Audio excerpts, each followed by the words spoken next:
মাউরালপুলের railing এর উপর উঠলো এক যুবক, গলায় দড়ি পেঁচিয়ে তর্কাতর্কি, তরুণকে নামাতে হিমশিম পুলিশ প্রশাসনের। অবশেষে দীর্ঘক্ষণের চেষ্টায় যুবককে সেতুর রেলিং থেকে নামানো সম্ভব হয়। এই ঘটনা ঘটেছে মাউরালপুলের রেলিং এর উপর এক যুবক উঠে পড়ে এবং সেখানে গলায় দড়ি পেঁচিয়ে তর্কাতর্কি শুরু করে সেই যুবক এবং তরুণকে নামাতে রীতিমতো হিমশিম খেতে হয় পুলিশ প্রশাসনের এবং অবশেষে দীর্ঘক্ষণের চেষ্টায় যুবককে সেতুর রেলিং থেকে নামানো সম্ভব হয়। যেমনটা আপনাদের জানাচ্ছি যে মাউরালপুলের রেলিং এর উপর এক যুবক উঠে পড়ে এবং গলায় দড়ি পেঁচিয়ে তর্কাতর্কি শুরু হয় যুবকের এবং তরুণকে নামাতে গিয়ে একেবারে হিমশিম খেতে হয় পুলিশ প্রশাসনের। অবশেষে দীর্ঘক্ষণের চেষ্টায় যুবককে সেতুর রেলিং থেকে নামানো সম্ভব হয়।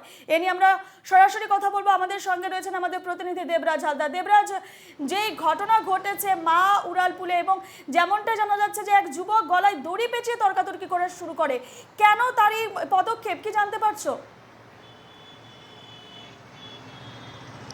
দেখো, এই ঘটনা আজ নয়, এর আগেও কিন্তু আমরা দেখিয়েছি যে এর আগেও কিন্তু এক অজ্ঞাত পরিচয় ব্যক্তি সে কিন্তু উঠে পড়েন এবং তার একটা দর কষাকষি শুরু করে, তাকে বিরিয়ানি খাওয়াতে হবে এই আজব যুক্তিতে সে ব্রিজের ওপরে উঠে পড়ে এবং সেই জায়গা থেকে কিন্তু পুলিশ এবং দমকল কর্মী যথেষ্টই নাজেহাল হতে হয়। তুমি জানো যে আজকে রবিবার ছুটির দিন, তবুও বেসরকারি বহু প্রতিষ্ঠান থাকে, সেগুলো খোলা থাকে, কিন্তু সেখানে যারা কর্মপ্রার্থী যারা প্রতিদিন এই রাস্তা ব্যবহার করে, সে জায়গায় একদম সকাল সকাল এই ঘটনায় কার্যত রাস্তায় যানজট তৈরি হয় এবং পুলিশ প্রশাসনের নজর এড়িয়ে, যেহেতু একটা ব্রিজ, সেই ব্রিজের ওপরে কিভাবে একজন অজ্ঞাত পরিচয় ব্যক্তি উঠলো, যেহেতু একদম কর্মব্যস্ত একটা জায়গা যেখানে কোনো রকম ভাবে মানুষ হেঁটে যেতে পারে না, সেখানে 4 চাকা গাড়ি শুধুমাত্র সেই ব্রিজটা ব্যবহার করে, তারপরেও কি করে এক অজ্ঞাত পরিচয় ব্যক্তি হেঁটে হেঁটে ব্রিজের ওপরে উঠে গেল পুলিশের নজরে দিয়ে, তা কিন্তু প্রশ্নের মুখে কিন্তু সাধারণ মানুষের নিরাপত্তা।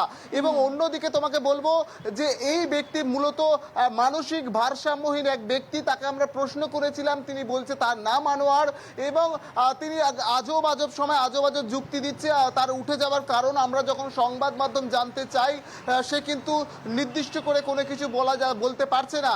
প্রাথমিকভাবে কিন্তু পুলিশ আধিকারিকরা মনে করছে সে মানসিকভাবে ভারসাম্যহীন, তার কারণেই সে উপরে উঠে পড়েছিল। তবে কি কারণে উঠে পড়েছিল সেটা কিন্তু রীতিমতো পুলিশ কিন্তু খতিয়ে দেখছে।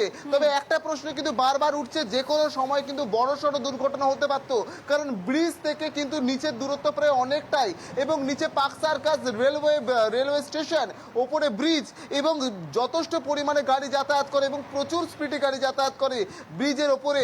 সেই জায়গায় পুলিশের নিরাপত্তা কোথায় ছিল, সাধারণ এই মানুষটা কিভাবে উঠে পড়লো, একাধিক প্রশ্ন চিহ্ন কিন্তু উঠতে শুরু করেছে এবং বড়সড় ক্ষতির মুখে, কারণ যে কোনো সময় জীবনহানি ঘটতে পারত, কিন্তু দমকলের তৎপরতায় অত্যন্ত সতর্কতার সাথে পুলিশ প্রশাসনের নাকের ডগায় এক যুবক এইভাবে ব্রিজের উপর উঠে পড়ে এবং এই ধরনের পরিস্থিতির সৃষ্টি হয়, যার জন্য পরবর্তী সময়ে যানজটের সৃষ্টি হয় এবং তার নিরাপত্তার ক্ষেত্রেও কিন্তু সেখানকার স্থানীয় বাসিন্দাদের নিরাপত্তার ক্ষেত্রে একটা প্রশ্ন চিহ্ন উঠছে।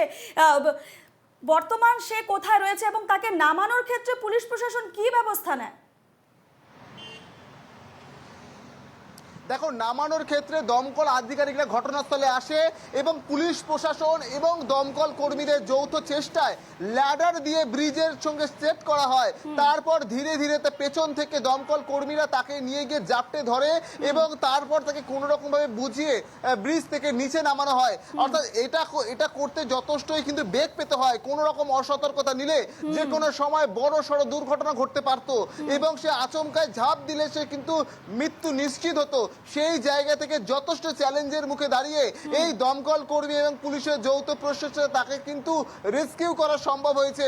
এবং তুমি যে প্রশ্নটা করলে যে একদম পুলিশের নিরাপত্তা, যেহেতু যথেষ্ট একটা ঘিঞ্জি জায়গায়, সেই জায়গা থেকে যে কোনো সময় মানুষ উঠে যেতে পারে, সেক্ষেত্রে পুলিশের কিন্তু কড়া নজরদারি থাকে। পার্ক সার্কাস এলাকায় এই ঘটনা কিন্তু তোমাকে জানিয়ে রাখবো, এটা প্রথম নয়, এর আগেও হয়েছে। বিরিয়ানি খাওয়ার একটা প্রলোভন দেখে একটা যুবককে নিচে নামিয়ে আনা হয়েছে, আবারও কিন্তু সেই অজ্ঞাত পরিচয় ব্যক্তি সেই ব্রিজের উপরে উঠে পেলো। বারবার এই ঘটনা কেন ঘটছে?